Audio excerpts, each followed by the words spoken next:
আমি নিয়মিত নামাজ পড়ার চেষ্টা করি, কিন্তু মোবাইলে নাটক সিনেমা দেখতেও ভালো লাগে, মাঝে মাঝে দেখি। প্রশ্ন হলো, আমার নামাজ আল্লাহ তাআলা কবুল করবেন কিনা? মৃত ব্যক্তি যদি কোনো দেনাপানা থাকে, সেটা কি তার জন্য জানাজার পূর্বে মিটিয়ে দিতে হবে? ফজরের নামাজ জামাতে আদায় করতে না পারলে ওই সময় বাড়িতে আদায় করা সম্পর্কে জানতে চাই।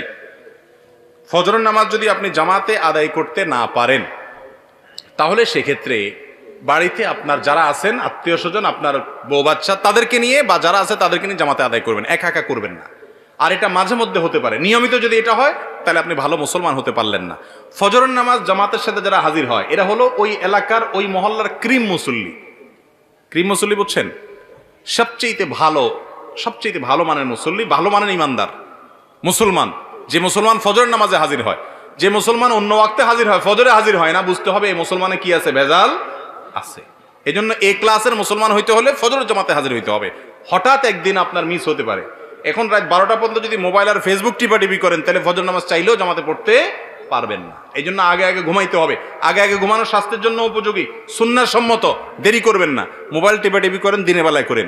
শয়তান দেখবেন মোবাইল টিপার মধ্যে সবচেয়ে বেশি মজাটা দেয় রাতে, ঠিক না? বিশেষ করে বিছানায় শুইবেন আর মোবাইলটা একটু আধা ঘন্টা 1 ঘন্টা টিপবেন না, এটা তো হতেই পারে না, ঠিক না ভাই? ঠিক। মোবাইলে মোনাজাত ধরে, মোনাজাত বুঝেন, এইভাবে 2 হাত দিয়ে ধরা মোনাজাতের মতোই তো। এরপরে টিপতে স্ক্রল করতেছেন, কোথায় যাচ্ছেন, কি খুঁজতেছেন নিজেও জানেন না, আঙ্গুল খাওয়ার অবস্থা ঘষতে, ঠিক না? এই যে রাতে বেশি মজা লাগে মোবাইল টিপতে, কারণ ইবলিসের টার্গেট হলো, তার প্ল্যান হলো, তার মিশন হলো আপনার ফজরটা ধ্বংস করা। সেই জন্য রাত্রে যদি যত দেরি করে শোয়াইতে পারে সে আপনাকে, তত তার উপকার। আপনি ভোর রাতে উঠতে পারবেন না, কষ্ট হবে। এই জন্য রাতে তাড়াতাড়ি শুইতে হবে। ফজর নামাজ কখনো মিস হয়ে গেলে বাসায় যারা আছে তাদেরকে নিয়ে জামাতের সাথে নামাজ পড়বেন, একা পড়বেন না। কারণ জামাতের সাথে নামাজ পড়লে একা নামাজ পড়ছে এতে 27 গুণ বেশি সওয়াব হয়। আপনি একটা জিনিস 1 টাকা দিয়ে যদি 27 টাকার সুবিধা পান, আপনি সেটা ছাড়বেন কোনোদিন? তাহলে জামাতে নামাজ ছাড়া একা কিভাবে নামাজ পড়া হতে পারে? এই চেষ্টা আমাদের থাকতে হবে। মৃত ব্যক্তি যদি কোনো দেনাপানা থাকে, সেটা কি তার জন্য জানাজার পূর্বে মিটিয়ে দিতে হবে? মৃত ব্যক্তির কোনো দেনা পাওনা থাকলে সেটা মিটাতে হবে, পাওনাদারের পাওনা পরিশোধ করতে হবে। জানাজার আগেই করতে হবে এমন বাধ্যবাধকতা নাই। অনেক সময় দেখা যায় পাওনাদার দূরে আছে বা এই মুহূর্তে মিটমাট করা সম্ভব নয়, তাহলে আপনি লাশ দাফন করার পরে করলেন হবে, কিন্তু আপনি যদি আগে করতে পারেন, সেই সুযোগ থাকে, অবশ্যই আগে করবেন।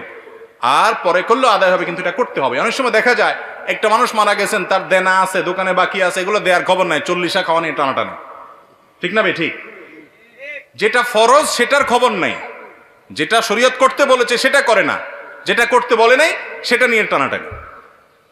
আপনার বাবা মারা গেছেন, উনি দেনাদার, পাওনাদারের কাছে ওনার পাওনা আছে, উনি ঝুলে আছেন, আল্লাহর কাছে পাকড়াও, কারণ পাওনাদারের পাওনা আছে, সেটা দেওয়ার খবর নাই। আপনি ওই মানুষ খাওয়ায় বেড়াচ্ছেন। মানুষ খাওয়ানো গুরুত্বপূর্ণ না পাওনাদারের পাওনা পরিশোধ করা গুরুত্বপূর্ণ? তার রূহ ঝুলে থাকে যে ব্যক্তি পাওনাদারের পাওনা পরিশোধ করা ছাড়া মৃত্যুবরণ করে। শরীয়তের নির্দেশ হলো কোনো মানুষ মারা যাওয়ার পরে তার সম্পদ থেকে সর্বপ্রথম কাজ হলো পাওনাদারের পাওনা দেওয়া। এরপরে তিনি ওসিয়ত করলে সেটা পূরণ করা, তারপরে বাকিটা তার ওয়ারিসদের মধ্যে বন্টন হবে। এখন আমাদের ওইগুলোর কোনো খোঁজ খবর নাই, যেটা শরীয়তে বলে না ওইটাকে সবচেয়ে গুরুত্ব দিয়ে করি। আল্লাহ আমাদেরকে বোঝার তৌফিক দান করুন। আমি নিয়মিত নামাজ পড়ার চেষ্টা করি, কিন্তু মোবাইলে নাটক সিনেমা দেখতেও ভালো লাগে, মাঝে মাঝে দেখি। প্রশ্ন হলো, আমার নামাজ আল্লাহ তাআলা কবুল করবেন কিনা? ভাই, নামাজ হয়ে যাবে ফরজ যদি ঠিকঠাক মতো করেন, কিন্তু আপনি নামাজও পড়েন আবার নাটক সিনেমাও দেখেন, হারাম জিনিসও দেখেন, এর মানে হলো আপনার নামাজটা ঠিক মতো হচ্ছে না। নামাজ যদি খুব ভালোভাবে হয়, তাহলে অন্যায় অশ্লীল কাজ থেকে নামাজ আপনাকে কি করবে? বিরত রাখবে। যদিও আপনার নামাজ ত্রুটিপূর্ণ, তারপর আপনি নামাজ ধরে রাখবেন। ধরে রাখলে একসময় ইনশাআল্লাহ আপনি এই অপরাধ থেকে, পাপের কাজ থেকে, হারাম থেকে সরে আসার সুযোগ লাভ করবেন ইনশাআল্লাহ। আপনাকে ট্র্যাকে থাকতে হবে, চেষ্টা ছাড়া যাবে না, চেষ্টা থাকতে হবে, একসময় আল্লাহ তৌফিক দিবেন। আর মনে রাখবেন, আপনি নামাজ পড়ছেন, আল্লাহর কাছে ইবাদত নিবেদন করছেন, আবার যে কাজগুলো করছেন সেগুলো আল্লাহ, হারাম কাজগুলো করছেন সেগুলো আল্লাহ নিষেধ করেছেন। যে আল্লাহর নির্দেশ পালন করতে গিয়ে নামাজ পড়ছেন, সে আল্লাহর নির্দেশ পালন করতে গিয়ে আপনার চোখকে হেফাজত করতে হবে, কারণ দুইটাই কার নির্দেশ? আল্লাহর নির্দেশ। হারাম জিনিস দেখাতে সাময়িক আরাম হয়, স্থায়ী আরাম হয় না। চুলকানির মতো, যখন চুলকাবেন খুব মজা লাগবে, চুলকানি শেষ, এরপরে জ্বলবে। আর চুলকানির সময় যদি না চুলকায়, একটু ডলে ডলে চুলকানিটা থামাইয়া দেন, তাহলে দেখবে না, জ্বলবে না। এই জন্য হারাম জিনিস দেখার জন্য মনের ভিতরে চুলকানি হয়, শয়তান উস্কায়, দেখ দেখ, দেখলে অনেক শান্তি পাবি, দেখার পরে ঠিকই অস্থিরতা লাগে, কি দেখলাম, হ্যাঁ হ্যাঁ চলে গেল, টেলিভিশন বন্ধ হয়ে গেল, সে চলে গেল, কি দেখলাম। আপনার মনের ভিতরে অস্থিরতা আরো বাড়ে, কখনো মনের প্রশান্তি আনে না, এগুলো মানুষকে অশান্তি করে। আজকে যুবকরা ডিপ্রেশনে ভুগছেন। কেন ডিপ্রেশনে ভুগছেন? ভোগের যত আইটেম আছে দুনিয়ার সবই তো আপনার হাতের নাগালে। কেন ডিপ্রেশনে ভুগছেন? কেন আত্মহত্যার প্রবণতা বাড়ছে? কেন মানুষ ডিপ্রেশনের কারণে দিন দিন অস্থির হচ্ছে? কেন মানসিক রোগী তরতর করে বেড়ে চলেছে? মূল কারণ হলো শান্তির ট্র্যাক থেকে সরে গেছে।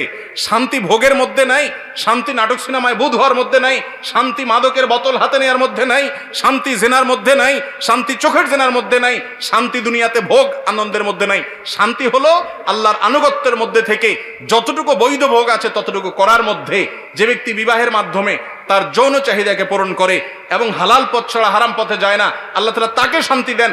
যে অশান্তির পথে যায়, হারাম পথে যায়, অবৈধ পথে যায়, আল্লাহ তাআলা তাকে শান্তি দেয় না। এই জন্য একের পর এক দেখবেন চেঞ্জ করতে থাকে তার লাইফ পার্টনার, কিন্তু শান্তি কোথাও পায় না, ডিপ্রেশনে ভুগতে থাকে। আল্লাহর কসম, এই দুনিয়াতে ভোগে আল্লাহ শান্তি রাখেন নাই, ত্যাগে শান্তি রেখেছেন, আল্লাহর নির্দেশ মানার মধ্যে শান্তি রেখেছেন। আলা বিযিক্রিল্লাহি তাতমাইন্নুল কুলুব। যুবকরা শান্তি পাচ্ছেন না, ডিপ্রেশনে ভুগছেন, আল্লাহর ছায়াতলে আসেন। আমি শপথ করে বলছি, আপনি কোরআন হাতে নেন, কোরআন বুঝেন, আল্লাহর সাথে কথা বলেন, নামাজে দাঁড়ান, দীর্ঘ সময় কথা বলেন, সেজদায় গিয়ে আল্লাহর সাথে কানাঘুষা করেন, ভোর রাতে উঠে দোয়া করেন। আমি শপথ করে বলছি, আপনি যে শান্তি পাচ্ছেন, পৃথিবীর কোনো মিলিয়নার, কোনো বিলিয়নার সে শান্তি পায় না, সে শান্তির ধারে কাছেও যেতে পারে না যদি আল্লাহর আনুগত্য তার মধ্যে না থাকে। চেষ্টা করবো না ইনশাআল্লাহ? আল্লাহ তাআলা আমাদেরকে আমলের তৌফিক দান করুন। আমরা স্বর্ণ ও রূপার জাকাত দিয়ে থাকি, যদি ফসলের জাকাত দিতে হয় তাহলে কিভাবে দিব, কোরআন ও হাদিসের আলোকে জানাবেন। এটা নিয়ে তো দীর্ঘ আলোচনা করতে হবে। মৌলভীবাজারেই গত সপ্তাহের যে মাহফিল ছিল সেখানে বিস্তারিত আমরা বলেছি, সেটা অনলাইনে আসলে ক্লিপটা আপনারা শুনে নেবেন। বাংলাদেশে অবহেলিত একটা ফরজ কাজ হলো ফসলের জাকাত। আমরা জানিই না, টাকা পয়সার জাকাত, ব্যবসার মালের জাকাত, স্বর্ণরূপার জাকাত আমরা অনেকে দেই, কিন্তু ফসলের জাকাত দেই না। ফসল যদি কমপক্ষে 26 মণ হয়, অনেক আমাদের মতো, অনেক আমাদের মতো 16 মণ হলেই দিতে হয়। নেশাব নিয়ে একটু মত পার্থক্য আছে। 5 ওয়াসাক হাদিসের ভাষ্য অনুযায়ী ওইটাকে কনভার্ট করলে বর্তমান হিসাবে কত মণ হয় এটা নিয়ে মত পার্থক্য আছে। তো হানাফি মাযহাবের উলামায়ে কেরামের দৃষ্টিকোণ হলো 26 মণ যদি কারোর ফসল হয়, সেই ফসলটা যদি নিজে পানি সেচ দিয়ে করতে হয় তাহলে সেই ফসল থেকে 20 ভাগের 1 ভাগ জাকাত দিতে হবে। আর যদি আসমানের পানি দিয়ে হয়ে যায়, নিজে সেচের পানি দেওয়া না লাগে, তাহলে সেক্ষেত্রে অর্থাৎ পয়সা খরচ না হয় সে ফসলের পানি দিতে গিয়ে, তাহলে সেক্ষেত্রে 10 ভাগের 1 ভাগ, অর্থাৎ 100 কেজি হলে 10 কেজি, আর 20 ভাগের 1 ভাগ মানে 100 কেজি হলে 5 কেজি। এই পরিমাণ ফসলটা গরিবকে দিয়ে দিতে হবে, জাকাতের হকদার মানুষকে দান করে দিতে হবে। আমরা ওই আলোচনা বলেছিলাম, বাংলাদেশে যেই পরিমাণ ফসল একটি বছরের স্বাভাবিক বছরে হয়, সেই ফসলের যদি ওসর দেওয়া হয় ঠিক মতো, অর্থাৎ এটার যে জাকাত, এটাকে ওসর বলা হয়, সেটা যদি দেওয়া হয় ফসলের জাকাত, তাহলে সেক্ষেত্রে ফিগারটা আমার এই মুহূর্তে মনে আসছে না, সম্ভবত 5,000 কোটি টাকা মূল্যের ফসল দান করা হয়।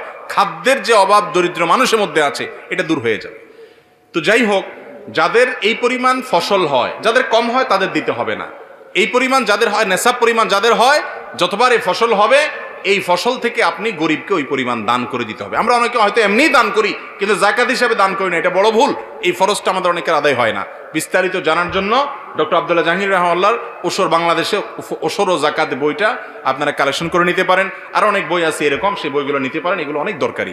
এবং জাকাত, এই জাকাতটা আদায় না করলে আল্লাহর কাছে জবাবদিহি করা লাগবে। এটা অবহেলিত ফরজ, আমরা জানিই না বাংলাদেশের মানুষ।